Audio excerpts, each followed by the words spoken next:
पहला सवाल है कि जैसे जैसे ध्यान गहराता है मुझे ऐसा लगता है कि मेरे भीतर क्रोध करने पर उसकी चुभन और दुख भी बढ़ गया है।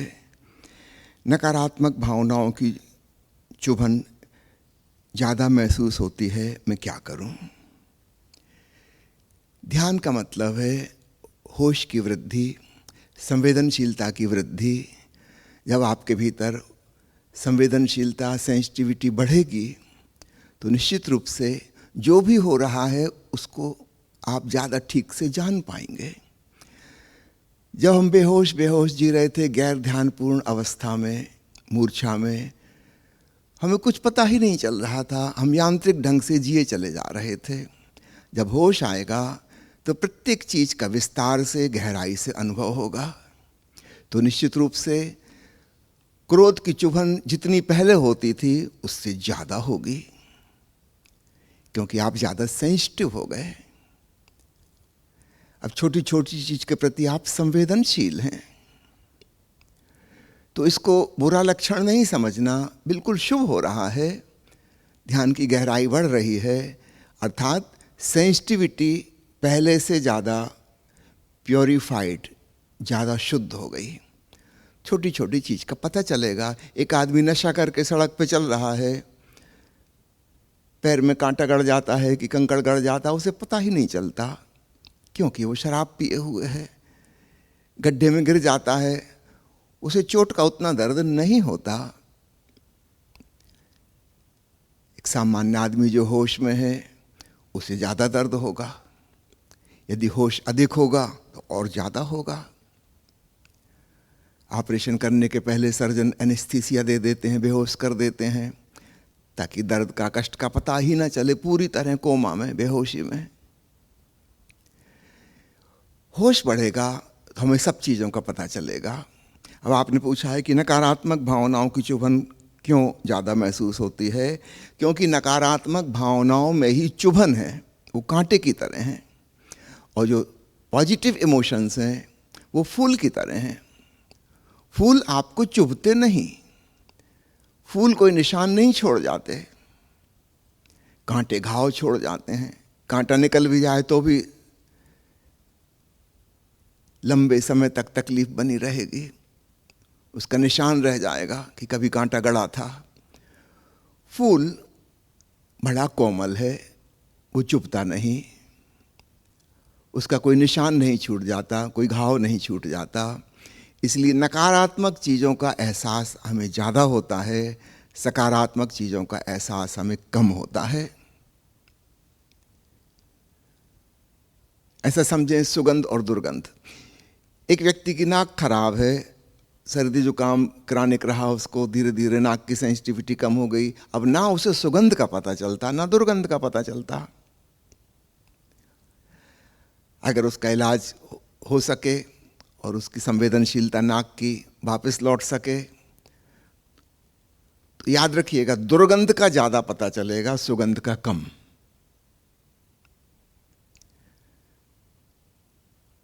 जगत में दोनों हैं, बदबू भी है और खुशबू भी है, किंतु बदबू हमें चुभती है, हम उससे बचना चाहते हैं, हम चाहते हैं कि ये ना हो। खुशबू बस एक झोंके की तरह आती है और चली जाती है। ओशवाशियाना के बगीचे में रात की रानी के पौधे लगे हैं, अभी खूब फूल खिले हैं। हम दूर से गुजरते हैं, कभी कभी झोंका आता है, बड़ी मादक खुशबू। कई बार हम कोशिश करते हैं कि वृक्ष के पास जाकर खुशबू लें, कुछ पता ही नहीं चलता। 2 या 3 सांस लेने में तक हमें खुशबू का पता चलेगा, उसके बाद फिर पता चलना बंद हो जाता है। वो चुभ नहीं रही, गड़ नहीं रही, कोई तकलीफ नहीं पहुंचा रही, उसके प्रति हमारी सेंसिटिविटी कम है। दुर्गंध अगर होगी तो ज़्यादा परेशान करेगी। प्रकृति ने ऐसा इंतजाम किया है ताकि हम दुर्गंध वाले क्षेत्र से हट सकें। यह हमारी रक्षा का उपाय है। ठीक इसी प्रकार नेगेटिव इमोशंस से हमें ज़्यादा पीड़ा होती है प्रकृति की बड़ी कृपा है ताकि हमको समझ में आए, सावधान, इसमें नहीं उलझना है। यह मुझे चोट पहुंचाती है, दंश पहुंचाती है।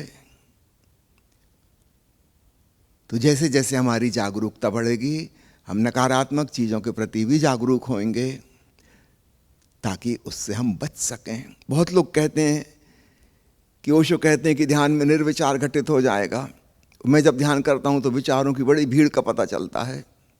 भीड़ तो पहले भी थी, आप बेहोश थे, आपको पता ही नहीं चलता था, भीतर पूरा पागल खाना था। अब जब आपको थोड़ा होश आने लगा तो पता चला कि अरे क्या मैं विक्षिप्त हूं, ये कैसे अनर्गल विचार चल रहे हैं बिना काम के, जिनसे कोई लेना देना नहीं।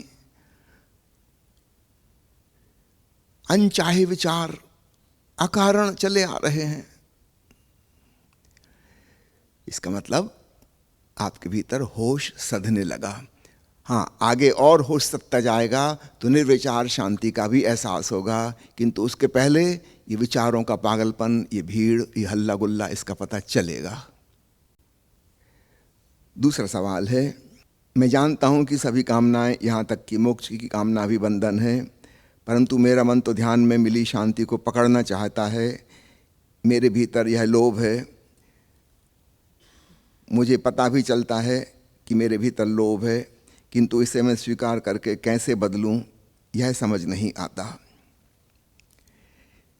इतना समझ में आने लगा कि भीतर कामना और लोभ अब नई चीज़ों पर लग गए। पहले लोभ लगा था संसार की चीज़ों पर, धन दौलत पर, मकान पर, कार पर।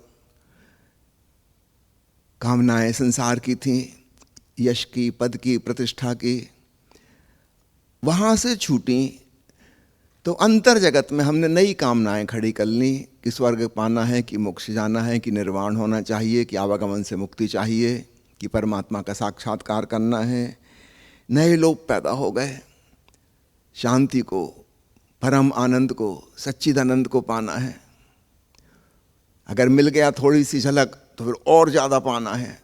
वही जो हम संसार में कर रहे थे। पहले कामना, फिर लोभ। कामना का मतलब है जो चीज़ हमारे पास नहीं है हम उसकी अभिप्सा करते हैं, और लोभ का मतलब है जो हमें मिल गया है इसी की मात्रा और बढ़ जाए, इसको तो हम पकड़ के रखें ही, और चाहिए।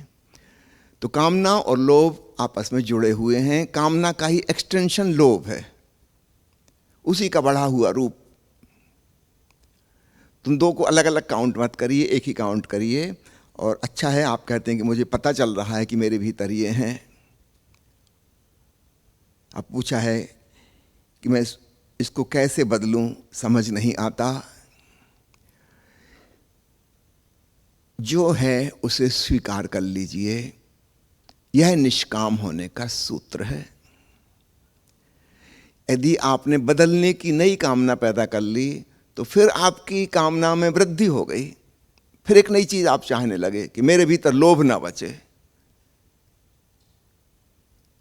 कि मेरे भीतर कोई इच्छा ना बचे। याद रखिए ये एक नई इच्छा है, पुरानी तो मौजूद हैं ही, एडिशनल एक और हो गई कि मैं सारी इच्छाओं के पार चला जाऊं। ये तो आप और उलझ जाएंगे। इसलिए स्वीकार भाव इसका सूत्र है। मेरे भीतर ऐसा है, अत्यंत संवेदनशील होकर इसको जानिए। याद रखिए आपने ऐसा नहीं किया है, अस्तित्व की मर्जी थी, प्रभु की कृपा होगी, कोई कारण होगा इसके होने का। इसको अहोभाव पूर्वक स्वीकारिए, लड़िए मत। स्वीकारते ही उसकी जड़ें उखड़ जाती हैं। अगर किसी चीज को हम स्वीकार लेते हैं कि ऐसा है और ठीक है और मैं इससे राजी हूं और इससे भिन्न मेरी कोई चाहत नहीं है, तो चाहत तो खत्म हो गई ना। चाहत पैदा होती है असंतोष से। मैं अस्वीकार करता हूं कि नहीं ऐसा नहीं होना चाहिए, ऐसा ऐसा होना चाहिए, तब कामना पैदा होती है। अगर मैं स्वीकार कर लूं कि जो है जैसा है मैं इससे राजी हूं, तो एक संतोष आ गया। और संतोष आते ही कामना की जड़ ही उखड़ गई, क्योंकि कामना तो हमेशा असंतोष से पैदा होती है। जब हम भीतर अतृप्त महसूस करते हैं कि इस चीज़ की कमी है, तब उसकी इच्छा पैदा होगी। अगर हम राजी हो गए, जो है जैसा है बिल्कुल ठीक, मैं इसमें प्रसन्न हूँ, धन्यवाद भाव से भरा हूँ, प्रकृति ने अगर मुझे कोई चीज़ दी है तो ज़रूर कोई गहरा कारण होगा। मैं प्रकृति से, परमात्मा से ज़्यादा समझदार तो नहीं हूँ जो मैं कहूँ कि ये गलत है, ये नहीं होना चाहिए था। जैसे हम स्वीकार करते हैं, भीतर शांति छा जाती है।